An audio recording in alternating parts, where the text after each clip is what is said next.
Hello, my dear students, how are you? I think fine. Again, I am Ariful Hassan, Assistant Professor, Department of Geography, Milestone College. Stands in front of you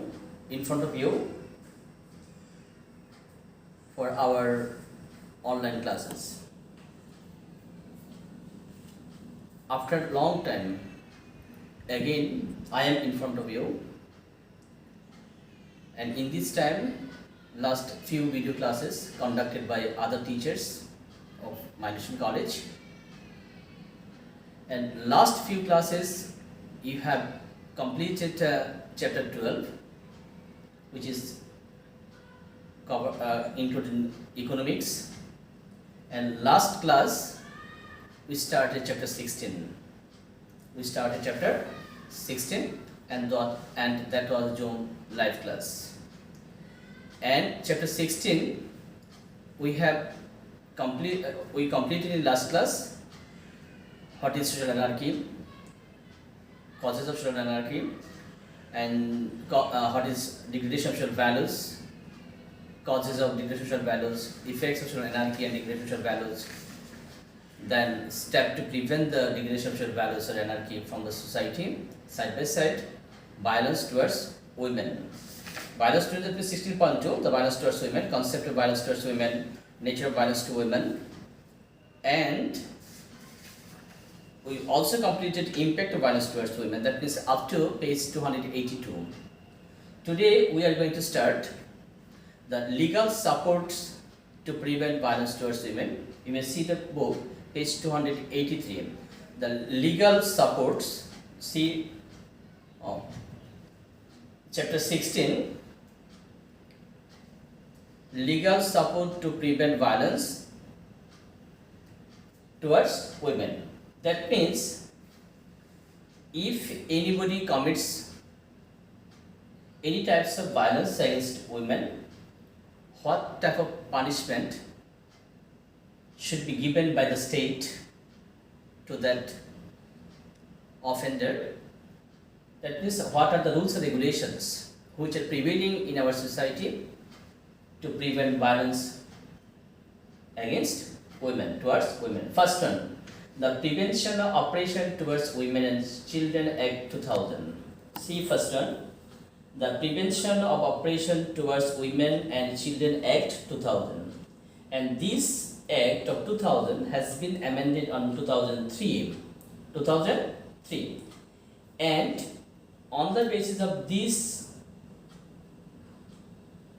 Act, if anybody insulted any women or children, or any types of the sexual harassment, or any types of activities which against this law, or you can say tortured women or children by men or women, or being anyone for any types of torture towards the women. In that cases, a person will get maximum 7 years and not less than 2 years rigorous imprisonment, and also there is an additional punishment. The place highest 7 years and lowest 2 years punishment are mentioned on this law. Number 2, the Prevention of Acid Crime Act 2002. You know that throwing acid to any person is a one kind of crime, and in that case, in our society, maximum cases women or children or girls are the victim. And if any person throw acid to any woman, and what type of punishment are mentioned in our constitution, and it is added to the constitution in 2002. First one, the punishment for killing through acid. If any person throw acid to any women or children, and if the women or children died due to throwing the acid, that person will get death sentence or lifelong rigorous punishment on the basis of the prevailing law of the country. That means if anybody dies due to throw acid throwing by any other person, that person, offender, will get death sentence or lifelong rigorous punishment. And see, The punishment for causing injury by acid. Victim did not die, but bodily organ injured. On the basis of this, offender or the person who committed this type of operation, that person will get punishment on the basis of some cases fine 1 lakh taka or 50,000 taka, or some cases 2 years or 3 years or 8 years also rigorous punishment. 7 years or maximum 14 years rigorous punishment. 7 years minimum and maximum 14 years rigorous punishment. Number 3, or you can say punishment for causing injury by acid, highest 14, lowest 7 years, and if anybody died, and lifelong or death sentence. Number 3, the laws for the prevention of trafficking of women and children. Trafficking, that means from women or children when sent one country to another country. Still now we are considered underdeveloped country, or we are poor country by the Western countries, and some cases women and children are trafficking to other countries, which is one kind of crime. And for stopping this one, or to prevent trafficking of women and children, there is also law in our country. On the basis of this, imprisonment, capital punishment of death sentence, or lifetime rigorous imprisonment, or rigorous imprisonment for not exceeding 20 years. That means in that case also there is a death sentence, lifelong rigorous punishment, 20 years death sentence, or not less than 10 years. On the basis of this status scope of the situation. And see, now I am going to this. So these are in a brief activities which should be taken by the state for prevention of operation towards women and children, or legal support to prevent violence towards women given by the state basically. Now we'll see things to be done by the society to prevent violence against women.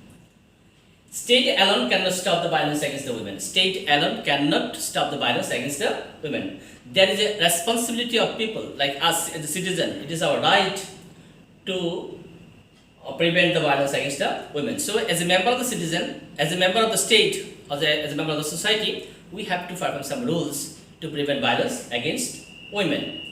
Government alone cannot do this one. First one, enhancing women empowerment program. Women empowerment.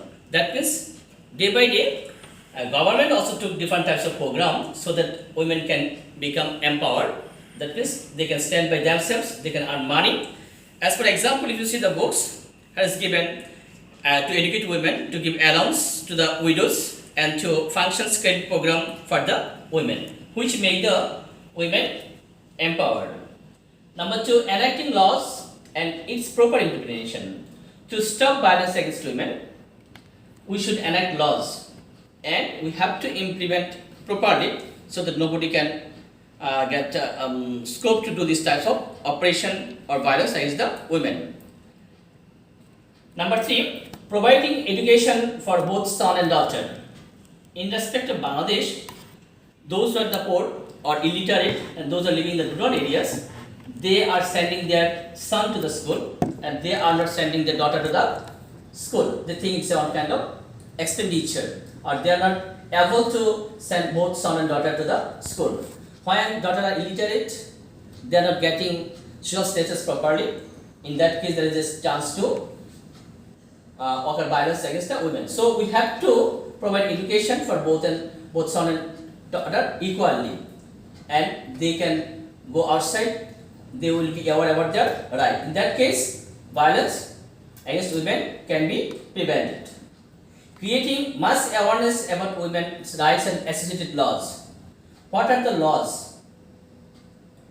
If anybody commits any types of violence against women, we have to create awareness among the people in the society. People will not do this type of activities again.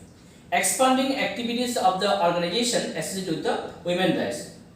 The organization which are working for the establishing of the women rights, their activities should be expanded. That means the remote place or rural areas, we have to have the people, we have to confirm that the associated organization which are engaged in women right, working in women rights, different types of NGO, so that people can aware about their bad effect of the violence against women. Giving exemplary punishment to the criminals of creating violence against women. If state provide exemplary punishment or the society provide exemplary, no other person will see again to do this type of activities. Then see proper implementation of the laws on violence against women. We have the laws. We have laws against violence towards women, but we have to implement it properly. Implement it properly without any partiality. In that case, violence towards can be prevented from the society. Prevention of violence towards women by way of social pressure. You know that society can do social pressure.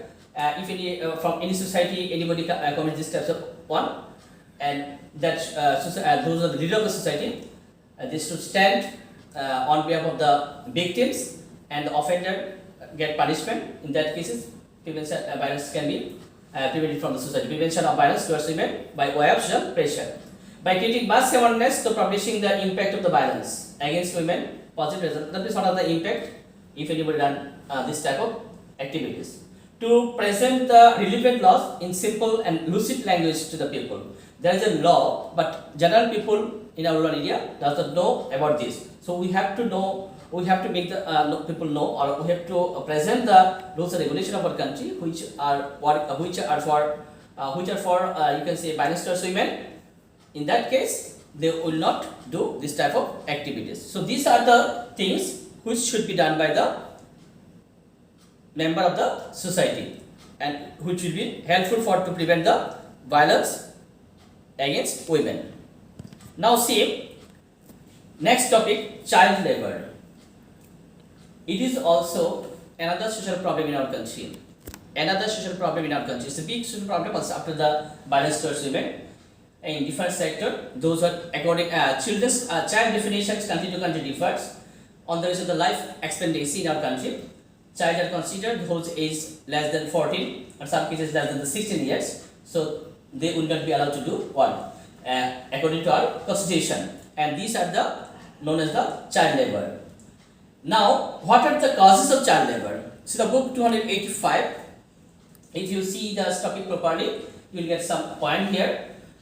First one, the poor economic condition in respect of Bangladesh. Main reason for child labor, poor economic condition. Our economical condition is not up to the mark. Maximum families, those are the head of the family, they are not able to maintain the expenditure of the family. That is why they are, some cases they are compelled to send their children to work and to earn the livelihood. Interest of employer. What are the interest of employer? Those who employ the children, they have some interest because a child labor will get less wages from the employers, as employer can exploit the child laborer, and employer can make them work more time than the adult person. That is why some cases employer are interested to appoint child labor for different activities. Then the indifferent attitude of parents. Indifferent attitude.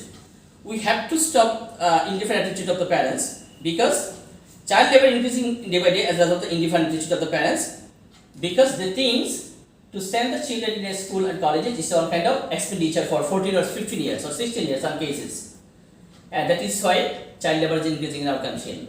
And some cases, if they have 4 or 5 son or children, only son are sending to the school and colleges, other side girls they are not sending. In that case also, child labor is increasing in our country. Dependence on the domestic servants. In urban area, you can see maximum cases, urban area there are domestic servant and their child, because by less wages, dependence on the dependence, less wages and more work can be done by the child labor. That is why they are domestic servants, maximum cases are child. For this 4 reasons, in our country, child labor are increasing. Now we will see how we can prevent the child labor from our society. And see, child labor, there are, if you see the page 286, the national laws and international convention ratified by Bangladesh on prevention of child labor. National laws, you can say Constitution of Bangladesh has recognized the fundamental rights of all citizens including citizen, and Constitution also is part fundamental principles of state policy has emphasized on taking steps for compulsory primary education for all children and special measure for physically handicapped and mentally disabled children. So government has come forward to stop child labor, and government has made primary education compulsory, and government has also announced upavritti or stipend if any person goes to the school regularly, and in that case it is possible to stop the child labor from our country. United Nations Convention on Child Rights. United Nations Convention on Child Rights. United Nations also working on it to stop the child labor, and international there is a law if any industry or factory appoints child to work, it is not legal, and worldwide they are working on it. Today's up to this. Next class we will start juvenile delinquency, and after my lecture there is also a in the Google form there is an MCQ test. You have to attend MCQ test also. Best of luck. Next class we will start juvenile delinquency. Thank you all.